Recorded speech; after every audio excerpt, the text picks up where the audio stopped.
बिहार विधानसभा 2025 के चुनाव परिणाम में के बाद जो लोगों ने अलग अलग विश्लेषण किया है, तो उसके आधार पे इस बात पे कोई संदेह नहीं है। अगर आप थोड़ी देर के लिए चुनाव आयोग का और एसआईआर का पूरा मामला को हटा दें और उसके बाद अगर विश्लेषण करेंगे, तो जो महागठबंधन का जो ये आज स्थिति है बिहार के अंदर, उसके पीछे एक बहुत ही गहरा संदेश छुपा हुआ है। ये संदेश है कि आज का जो किसी भी समुदाय का, चाहे वो अल्पसंख्यक समुदाय के हो या बहुसंख्यक समुदाय के हो, उसके अंदर नौजवानों का एक बहुत बड़ा तबका है, जिसको हम लोग आजकल पॉपुलर ज़बान में जेनजी भी बोलते हैं। तो उसी तरीका का जेनजी और नौजवानों का एक तबका है जो मुस्लिम समुदाय के अंदर भी है।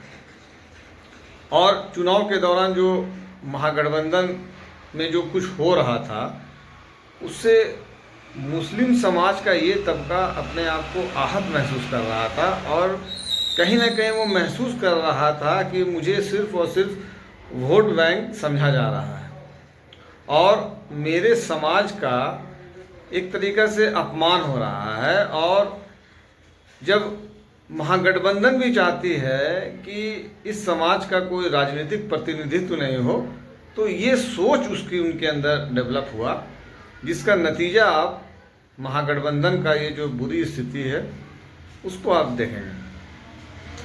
आप जरा आंकड़ा उठा के देखिए। पूरे चुनाव के दौरान जबकि मुसलमानों की आबादी जो है बिहार के अंदर तकरीबन 20% है, लेकिन आप देखें चुनाव अभियान में उनका कोई भी उनको सम्मान नहीं मिला, ना ही उनको नेतृत्व करने के लिए दिया गया। टिकट बंटवारे में भी आप देखिए 20% मुसलमान को आरजेडी ने 18 टिकट दिया, कांग्रेस ने 6-7 टिकट दिया। वीआईपी है जो 1.5% आबादी है, 15 टिकट मिला उनको।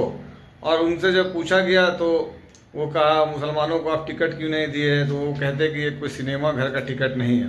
तो ये सब सारी चीज़ें जो है कहीं ना कहीं मुसलमानों को का ये जो जेनजी तबका है वो इसको अपने अपमान के रूप में लिया। दूसरी तरफ एक चीज़ और है, जो अभी जो हालात है और जो डिजिटल दौर है उसके अंदर मुस्लिम नौजवान भी नेतृत्व करने की बात करता है और वो भी जिला स्तर पे, प्रखंड स्तर पर, प्रदेश स्तर पे राजनीतिक नेतृत्व करने के अवसर तलाश करता है और ये अवसर उसको जहाँ मिलता है वो वहाँ मुड़ जाता है। एमआईएम ने इसी अवसर को भुनाया है और वो विधायक उनके पास जरूर है, लेकिन अगर आप सांगठनिक रूप देखिएगा तो पूरे बिहार के अंदर उनका संगठन काम कर रहा है। आने वाले समय में ये स्थिति यूपी में भी होगी और दूसरे राज्यों में भी होगी और इसका सबसे बड़ा खामियाजा जो है वो कांग्रेस हो, चाहे समाजवादी पार्टी हो, आरजेडी हो, इनको उठाना पड़ेगा। तो अभी भी वक्त है। जो आपका नारा है सामाजिक अनुपात के आधार पर राजनीतिक शक्ति प्रदान करना और राजनीतिक नेतृत्व, राजनीतिक क्षमता प्रदान करना, जिसकी जितनी आबादी उसकी उतनी भागीदारी प्रदान करना, उस पर आप लौटिए और उस पर काम कीजिए, तो ही स्थिति बेहतर होगी और आप भाजपा के मुकाबले खड़े हो पाएंगे।